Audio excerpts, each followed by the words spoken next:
નમસ્તે વિદ્યાર્થી મિત્રો, લેટ્સ સ્ટાર્ટ. અગાઉ આપણે 2 વિડીયોમાં શોર્ટ ક્વેશ્ચન જોયા છે. આજે આપણે શોર્ટ ક્વેશ્ચનના ત્રીજા વિડીયોમાં અને અંતિમ વિડીયોમાં છીએ. 11 ખાલી જગ્યા આપણે અગાઉ જોઈ હતી, હવે 12મી ખાલી જગ્યા. આકૃતિ આપેલી છે. એબીસીનો ખૂણો બી કાટખૂણો છે, બીડી વેધ છે, એડીબી. બહુ જ સુંદર. આ ત્રિકોણ એડીબી એને સમરૂપ સૌથી પહેલી ખાલી જગ્યામાં આપણે આ ચર્ચા કરેલી છે. જેમ કે અંદર જઈએ છીએ એડીબી તો બહાર ત્યાંથી જ આવવાનું બીડીસી, અને મૂળ ત્રિકોણ એડીબી એ મૂળ ત્રિકોણ કયા એબીસી સાથે સમરૂપ હોય. બસ આમાંથી ચેક કરી લો. આઈ થિંક આ જુઓ બીડીસી છે એટલે આ જવાબ. ક્લિયર? 13મો પ્રશ્ન જુઓ.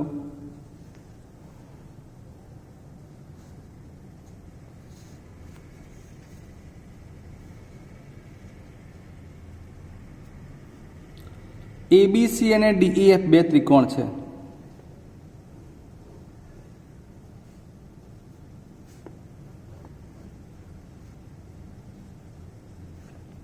એનું માપ 50, બીનું માપ 70, સીનું માપ 60, અહીં ડીનું માપ 60. એટલે હું હવે આ ડીઈએફ લખેલું કેન્સલ કરીશ. 60 જોડે અનુરૂપ 60નો ખૂણો લેવા માટે હવે અહીં ડી લખીશ. ધ્યાન આપજો. ઈનું માપ 70 તો 70 અહીં લખી અને પછી ઈ લખીશ. આ કમ્પ્લીટ તમને ખબર પડી જાય એ રીતે કામ ચાલે. એફ 50 એટલે 50ને અનુકૂળ 50નો ખૂણો લખ્યા પછી નામ લખવાનું. કેમ કે અનુરૂપ ખૂણાઓ એકરૂપ થઈ ગયા એટલે આ બે ત્રિકોણો સમરૂપ થાય. ત્રિકોણ એબીસી અને ત્રિકોણ એફઈડી અંદર જવાબમાં હોય જ. એફઈડી આ જવાબ. 14મો પ્રશ્ન. એબીસી અને ડીઈએફ વળી પાછા ત્રિકોણ એ જ છે.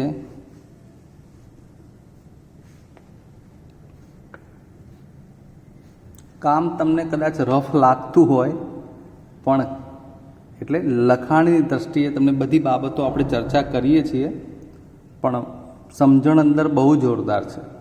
એટલે 1 માર્ક્સમાં આવા બધા પ્રશ્નો આવવાના છે. હજુ કયા બે ત્રિકોણો સમરૂપ છે એવું નથી કહ્યું, પણ આપણને આની ઉપરથી નક્કી કરવાનું છે. જુઓ, એબીના છેદમાં ડીઈ એટલે આ રહ્યું એબી અને આ ડીઈ. બીસી અને એફડી. હવે ધ્યાન આપજો. તમારે જ્યારે આ બીસીની વાત કરવી હોય તો અહીંયા એફડી સેટ થવું જોઈએ, જે નથી થયું. તો બુદ્ધિ દોડાવો. એબી સાથે ડીઈ લખવું હોય તો હું અહીંયા ડી લખી શકું ને, અને અહીંયા ઈ લખી શકું. થઈ ગયું એબી સાથે ડીઈ. અને હવે બીસી જોડે એફડી એ પણ આવી ગયું. આ એફ અને આ ડી. જરૂરી નથી કે બીસી જ્યારે એફડી બોલાય ત્યારે ડીએફ ને એફડી બે સરખું જ છે એટલે ચાલે. એટલે આ પણ થઈ ગયું. સમજ્યા એવી વાત છે મિત્રો. આ બાજુ, આ પણ બાજુ, બાજુ બાજુ. અંદર ખૂણાનો આપણે વિચાર કરી લેવાનો કે બી બરાબર ડી થતું હોય અથવા આપ્યું હોય અથવા માંગ્યું હોય તો જ એ બાખુબા શરત પ્રમાણે એ સંગતતા સમરૂપતા થાય ને માટે એ ત્રિકોણો સમરૂપ થાય. તમને પૂછ્યું છે કે કયા બે ત્રિકોણો સમરૂપ, તો કઈ શરતને આધીન બે ત્રિકોણો સમરૂપ થાય. એટલે અહીં જે બે આ બાબતો આપેલી છે એ બાજુ બાજુની આપી છે. અંતર્ગત ખૂણો તમારે નક્કી કરવાનો હતો બી અને ડી. એટલે આ ડીઈના સ્થાનમાં ફેર કર્યો ત્યારે જ આ કમ્પ્લીટ થયું. એટલે સીધે સીધું એવું ના હોય કે એબીસી અને ડીઈએફ જ બોલાય. ક્લિયર? અહીં ત્રિકોણ ઈડીએફ સાથે એબીસી સમરૂપ છે. 15મો પ્રશ્ન. એબીસી અને ડીઈએફ વળી પાછું એબીસી અને ડીઈએફ લો. હવે તો તમારે પાક્કું થઈ જાય એવું કામ છે. હું લખી નાખું છું પણ મારે પણ ધ્યાન રાખવું પડે એવું છે. કેમ લખી નાખું છું કહું? આ સમરૂપ આપેલું જ છે. એબીસી સમરૂપ DEF એવું આપેલું છે. A બરાબર 45, E બરાબર 56, C શોધવાનું છે. બોલો હવે આને નાને કેવી રીતે તમારે રિલેટેડ રાખવાનું છે? મિત્રો, અહીં બે ત્રિકોણો સમરૂપ આપી દીધા છે. એનો મતલબ કે અનુરૂપ ખૂણાઓ એક રૂપ લઈ શકાય. જે આપણે લઈએ તો આ ઈને અનુરૂપ બી થાય, એનું માપ થાય 56°. હવે તમને ખબર પડી ગઈ કે આપણે આનો ઉપયોગ કરીને અહીંયા પધારી ગયા છીએ. તો 45 અને 56, 6 ને 5 11, 5 ને 5 10, 101 થયા. આ બેનું ટોટલ, તો આનું જે ટોટલમાંથી બાદ કરો 180માંથી 101 એટલે 79 એનો જવાબ થાય. 79 સી ખૂણાનું માપ. ઓકે, નેક્સ્ટ 16મી ખાલી જગ્યા ઉપર ધ્યાન આપો.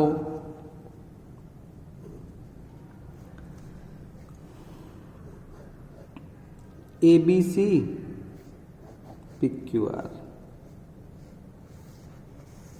પરિમિતિની વાત આવી. હવે કેની? પરિમિતિની. ત્રિકોણ એબીસી અને ત્રિકોણ PQRની પરિમિતિ માટેનું સૂત્ર પહેલાં તો તમને કહી દઉં તો પરિમિતિ ત્રિકોણ એબીસીની પરિમિતિ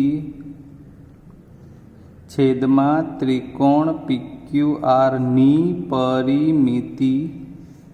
ધ્યાનથી બધી બાબત સમજી લો. અનુરૂપ બાજુઓ AB ભાગ્યા PQ ચાલે, BC ભાગ્યા QR ચાલે અને AC ભાગ્યા PR પણ ચાલે. આ અનુરૂપ બાજુઓનો ગુણોત્તર એ પરિમિતિના ગુણોત્તર જેટલો થાય. પરિમિતિમાં બાજુઓનો વર્ગ થતો નથી, ક્ષેત્રફળમાં બાજુઓનો વર્ગ થાય છે.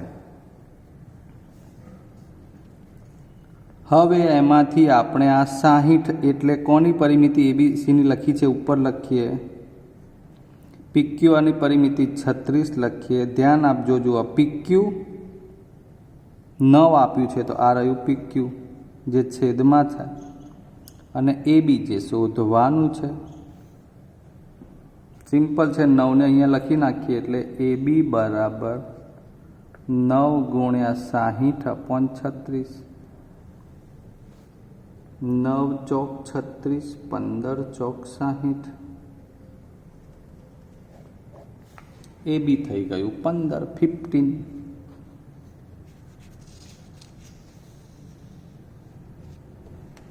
17મી ખાલી જગ્યા. આકૃતિ આપી છે છતાંય હું આકૃતિ ઉપરથી ચર્ચા વધારે કરવા માંગુ છું, કારણ કે સુંદર એકદમ પ્રશ્ન છે આ.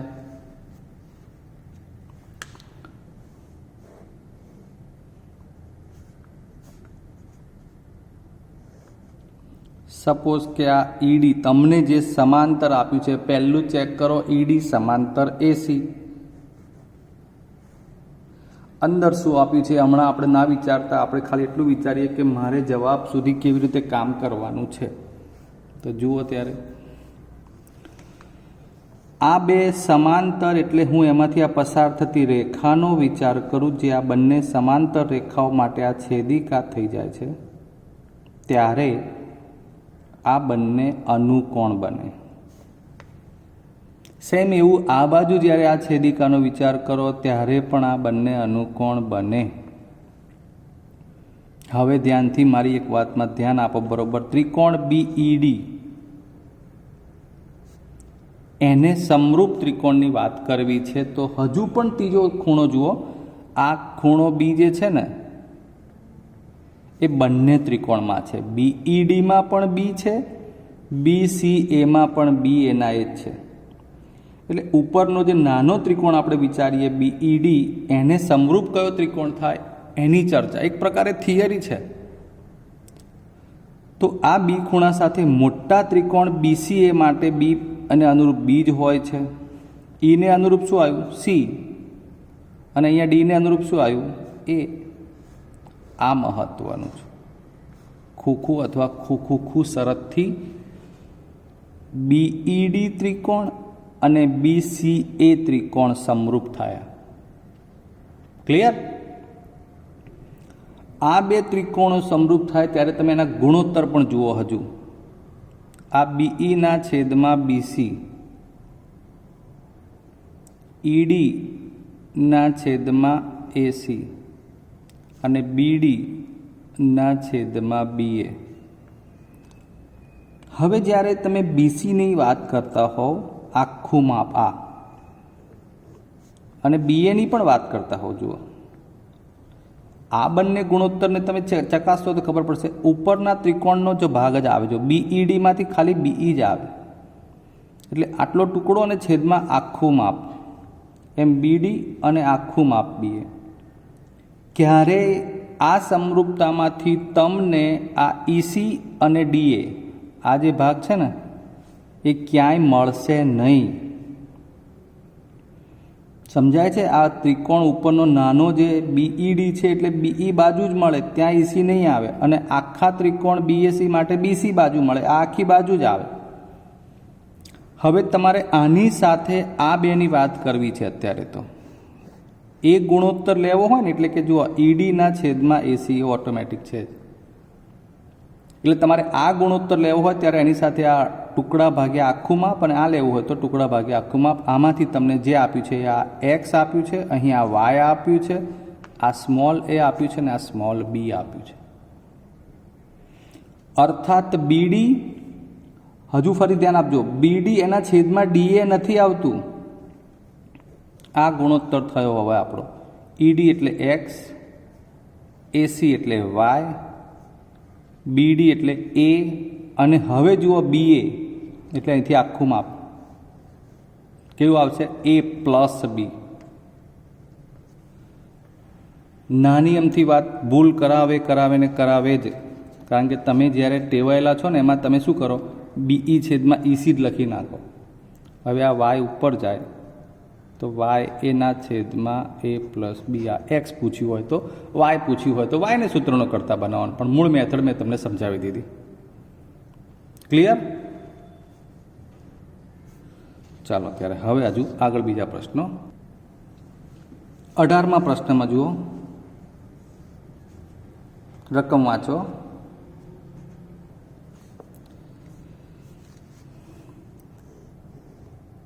ત્રિકોણ એબીસી, જોવા નહીં ચાલે, એમાં બી કાટખૂણો છે.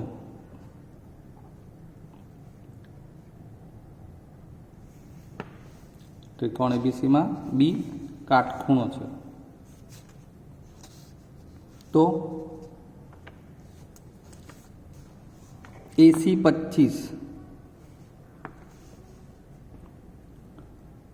બીસી 24, ત્રિકોણ એબીસીનું ક્ષેત્રફળ શોધો એવું કહ્યું છે. તમને આ કાટકોણ ત્રિકોણ માટેના ક્ષેત્રફળની વાત કરી છે ત્યારે તમને ખબર હોવી જોઈએ કે કાટકોણ ત્રિકોણનું ક્ષેત્રફળ શોધવાનું સૂત્ર શું છે. સૂત્ર છે 1/2. માનો કે આપણે લખીએ કે આ ત્રિકોણ એ બી સી નું ક્ષેત્રફળ 1/2 કાટખૂણો સમાવતી બાજુનો ગુણાકાર, જેમાંથી કાટખૂણો સમાવતી બાજુ એટલે આ એ બી અને બીસી, તો આ 1/2. હવે બીસી તમને આપ્યું છે 24, એ બી શોધવાનું છે. કેટલું થશે? 7, 24 અને 25. આ ત્રિપુટી છે. જુઓ તમે અહીંયા આગળ ત્રિપુટીઓ યાદ હોય તો કેટલું કામ સરળ થઈ જાય છે. પાયથાગોરસથી એ શોધવાનું ના હોય. 10મા ધોરણમાં છો, બરાબર? એટલે એટલી તો ખબર હોવી જ જોઈએ. એટલે આ 7 આવી ગયું, આ થયું 12, 12 × 7 = 84. જવાબ.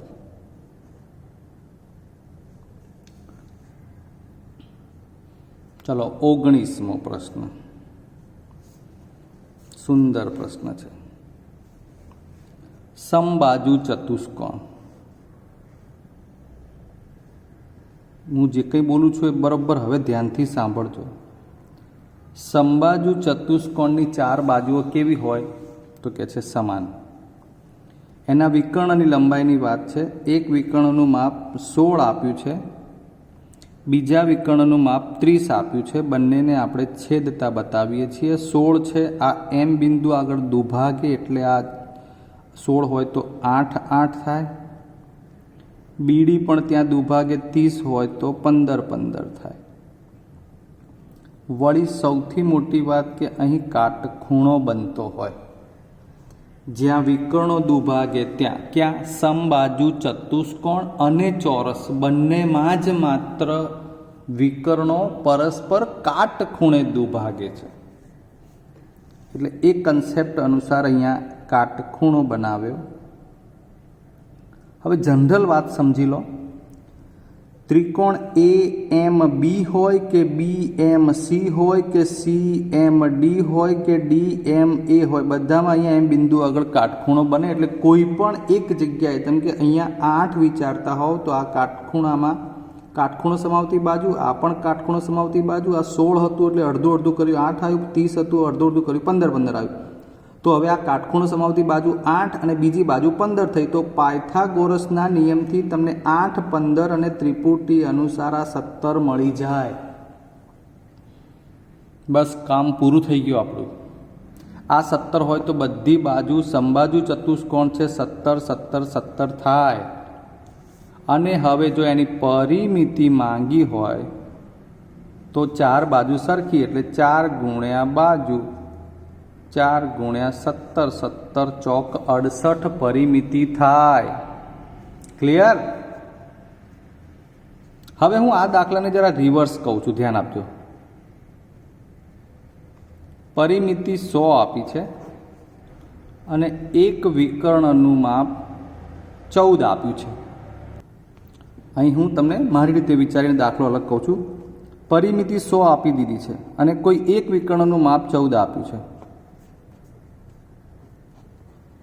ચલો બીજા વિકર્ણને માપ શોધવું છે અને ક્ષેત્રફળ પણ શોધવું છે. સમજો ને, આ દાખલામાં બધું આવી જશે. સૌથી પહેલી વાત કે પરિમિતિ 100 એટલે 4 વડે ભાગશો ને એટલે બધી બાજુનું માપ 25 25 25 આવી જશે. નંબર 1. એક વિકર્ણનું માપ આપ્યું છે એટલે હું એને જરા 14 આપ્યા છે એટલે અડધો ભાગાકાર કરીને બતાવું. તો આ હવે પ્રશ્ન શું છે કે સમબાજુ ચતુષ્કોણ હોય અને ક્ષેત્રફળ શોધવાનું હોય.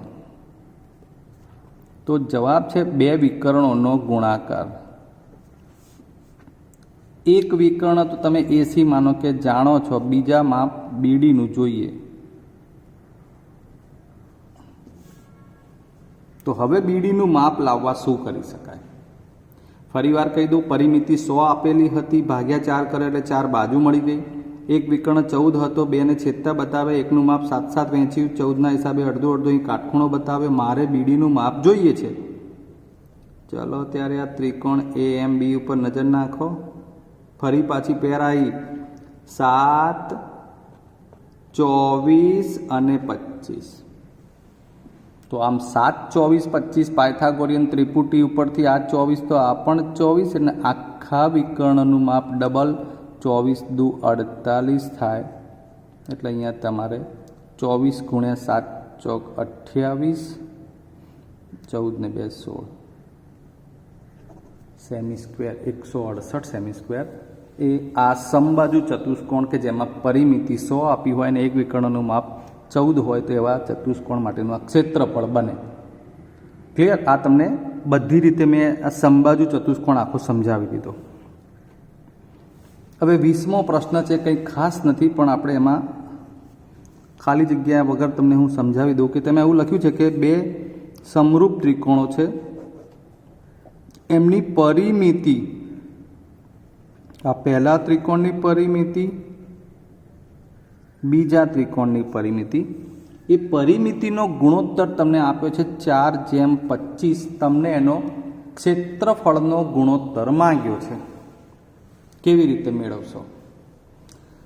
તો સૌથી પહેલાં તમે યાદ કરો કે પરિમિતિના સૂત્રમાં માત્ર બાજુઓ જ હોય છે, બાજુઓનો જ ગુણોત્તર. પરિમિતિ ભાગ્યા પરિમિતિ તો સામે બાજુ ભાગ્યા બાજુ છે. એટલે આડકતરી રીતે તમને સૂત્રમાંથી પરિમિતિનો ગુણોત્તર એ જ બાજુનો ગુણોત્તર થઈ જાય. આ બાજુ 1 ભાગ્યા બાજુ 2 એટલે કે પહેલા ત્રિકોણની બાજુ બીજા ત્રિકોણની બાજુ, એનો ગુણોત્તર પણ 4/25 જ રહે. અને માટે પહેલા ત્રિકોણના ક્ષેત્રફળ અને બીજા ત્રિકોણના ક્ષેત્રફળનો ગુણોત્તર પૂછ્યો હોય તો આ બાજુઓનો વર્ગ થાય. એટલે 16 4નો વર્ગ અને 625 એ 25નો વર્ગ, એટલે જવાબ આવે 16/625. 16 ઉપર 625, કારણ કે ક્ષેત્રફળોનો ગુણોત્તર તમને પૂછેલો છે. એમાં પરિમિતિ 4/25 લખી હતી, એટલે એમાં ક્રમ જરૂરી છે. એટલે આ ફાઇનલ જવાબ તમારો 16/625 થાય. સમજ્યા? હજુ મિત્રો એકાદ આવા એક્સ્ટ્રા પ્રશ્નો જોઈ લઈએ. આ સમલંબ ચતુષ્કોણ છે જેમાં AB સમાંતર CD છે અને આ વિકર્ણ BD એ M બિંદુમાં છેદે છે, તો શું ગુણોત્તરો બની શકે? જુઓ, આ બે જોડ સમાંતર આપી છે. વળી હવે જોશો તો તમે PQ પણ ડીસીને ઓલરેડી સમાંતર થઈ જશે, કારણ કે આ બંને સમાંતર, એક PQ પણ ડીસીને સમાંતર, તો PQ એ ABને પણ સમાંતર. માત્ર હવે તમે આ ત્રિકોણ વિચારો BDC, તો જુઓ એમાં MQ અને આ બે સમાંતર, એટલે થેલ્સના પ્રમેય અનુસાર ગુણોત્તરમાં BM છેદમાં MD બરાબર BQ છેદમાં QC આવું આવે. હવે આ બાજુનો ત્રિકોણ જુઓ, આજે હું ઘટ બનાવું છું. એ ચલો અલગ પાડવા માટે આવી જાળી આકાર બનાવું. આ તમને સમજવા માટે છે, આવું કંઈ કરવાનું હોતું નથી. એ ત્રિકોણમાં જોશો ને તો આ PM એ ABને સમાંતર છે. તો તમારે ઉલટી રીતે વિચારવાનું કે એમાં સૂત્ર શું બને.